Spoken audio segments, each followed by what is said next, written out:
Anne has really great parents, doesn't she? That is my most major takeaway from these first episodes of Season 3 of Amphibia. Her parents are sweet, they are supportive, they are consistently there, offering their love and their compassion. They are dropped into a very challenging and difficult scenario. Their daughter, who has been gone for 5 long, gruesome months, after disappearing on her birthday with her 2 best friends, reappears, not with her friends, who are still missing, but with a family of large talking frogs. And also, there is a huge, violent robot out to kill them. That is a situation that would disintegrate anyone's composure. Just cause anyone to freak out and even be a little suspicious of their daughter. For myself, I can freely say that I would not have acted anywhere near as calmly and as thoughtfully as Anne's parents do. There are a few times when Anne has disagreements with them, such as when she thinks they're being a little overprotective of her when she comes back in the new normal, or when she is feeling a little guilty because she has presented herself to her parents as the new, mature, more selfless Anne, who thinks about her actions instead of just being self-indulgent, and yet she doesn't tell her parents about the robots or about the rest of her story. And the result is that robots nearly get her family killed. Beneath the mask of her seeming maturity is a lot of insecurity and a lot of doubt. But both these times, the conflict with her parents passes, and her closeness with her parents is reaffirmed. They are a strong unit. They will be there for each other, even in the most difficult of times, even in the most absurd of circumstances. They are remarkably understanding and supportive, and they are even willing to accept and care about Anne's frog family. One can understand why they're so grateful to the Plantars for taking in Anne when she was lost and alone in a fantasy world. But one would also expect there to be a lot of tension between these people who have raised their daughter for the past half year and the Boon Choi's own household, and instead there is very little tension and a lot of love and compassion. The two families merge together quite well. That Anne has such a supportive second family, like the Plantars, is another mark in her favor. She is incredibly lucky. True, she did start off alone in the forest with no idea of how to survive, but she is quickly taken in by a family who treats her as one of their own. Sure, Sprig can be a little annoying at times, and sure, Polly has a violent streak, and sure, Hop Hop, especially at the start of the show, can be a bit stringent and old-fashioned, but this is a family of love, of genuine caring, of people trying their best to help each other out, is never in doubt. Even when the Plantars are on Earth, they don't complain. They don't wish they were back in Amphibia, or at least they don't vocalize that to Anne. Anne is far more insistent about getting them back to an Amphibia than they are. They're just happy to be on Earth. They are more than willing to learn all these new values and new customs, They even get far more engaged with Thai culture than Anne herself does. Speaking of Thai culture, the Thai community in Los Angeles comes together to give Anne their help and their love and their support. They stick up for the Plantars because the Plantars are with Anne and that community cares about Anne. And even though the community's love for Anne can be a bit overbearing, that love is clear and sparkling nonetheless. It is not murky, it is not clouded with doubts or conditionality. And these people, to their immense credit, helped Anne's family out when they were in a period of despair and despondency following Anne's disappearance. It was not easy for Anne's parents in the months after her disappearance. The show does not dwell on that, but it also does not glaze over it. There was a lot of anguish during those months, and the community was there for Anne's parents. This is also a sort of mirror of how supportive and loving Wortwood was to Anne. Sure, they took a long time to accept Anne as one of their own, but when they did, they defended her. It didn't matter what kind of silly things she did. It didn't matter if she brought in crazy friends who didn't always understand the Wortwood way. She was loved. She felt like she belonged there. They very much demonstrated that they cared for her, and they wanted her to try and fit into the town, but they didn't make any absurd demands of her. They didn't force her to meet an absurd standard to gain acceptance. They freely offered it to Anne. Amphibia as a show is very much concerned with what makes a community and the wonders of that community. Who cares for you, non-conditionally and non-transactionally?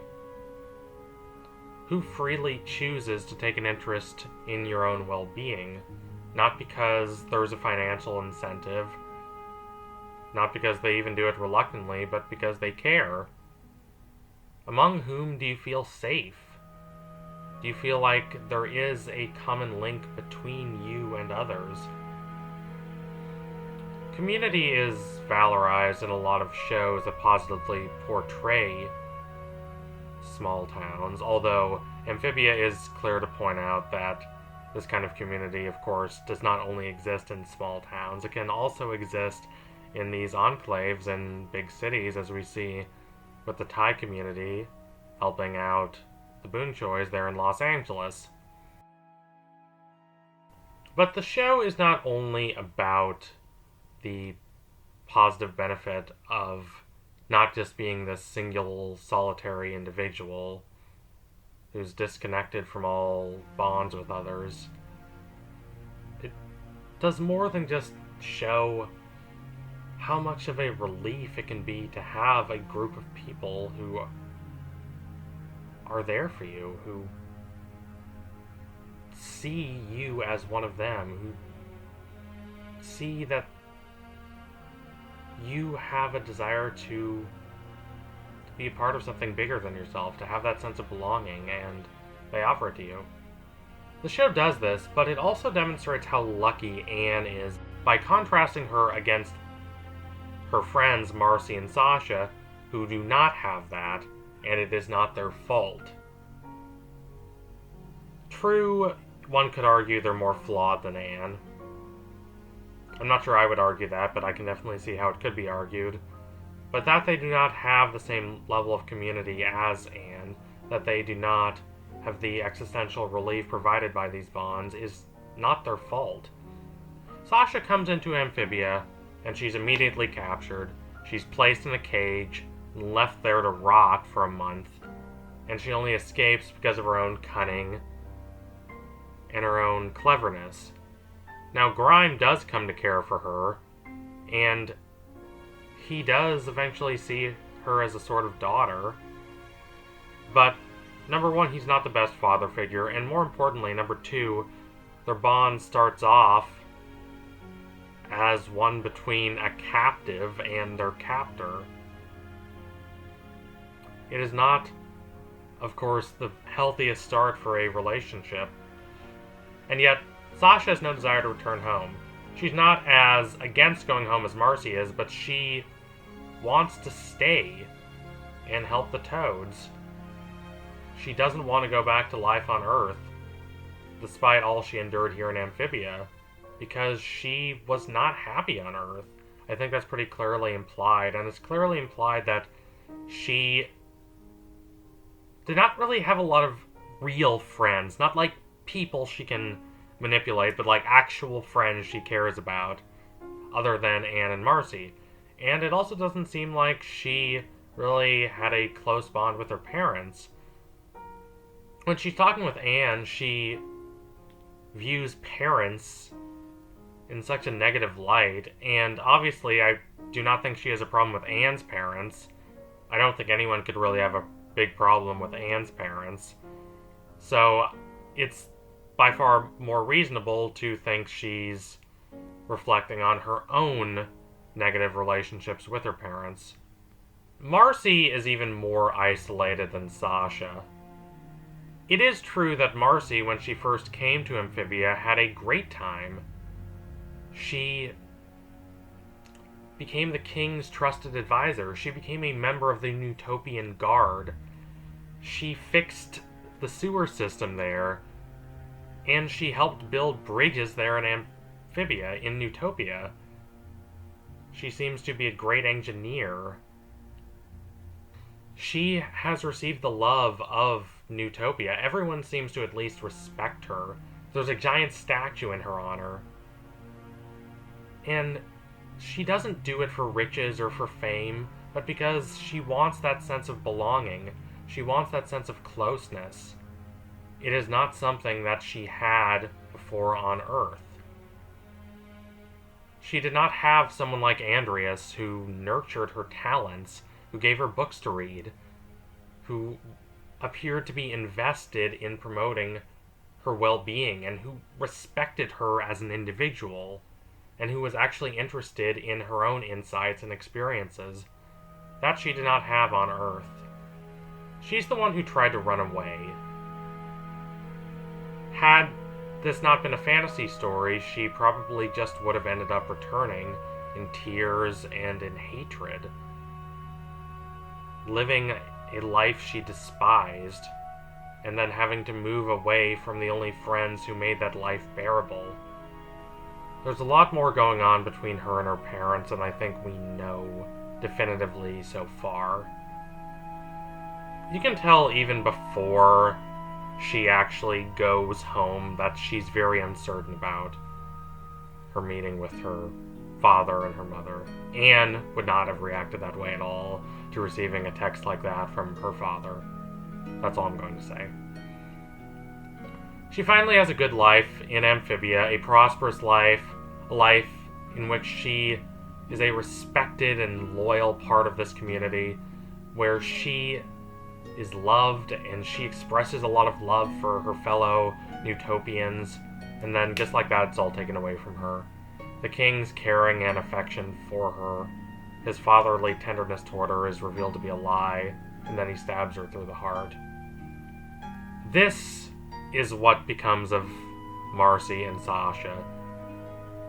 This is the paucity of community they have in their lives.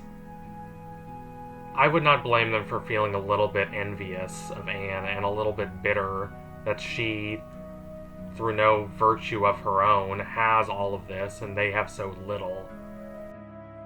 So thank you all for watching. If you liked what you saw today, don't forget to like, comment, and subscribe. Donate to my Patreon if you can and you want to see more videos like this.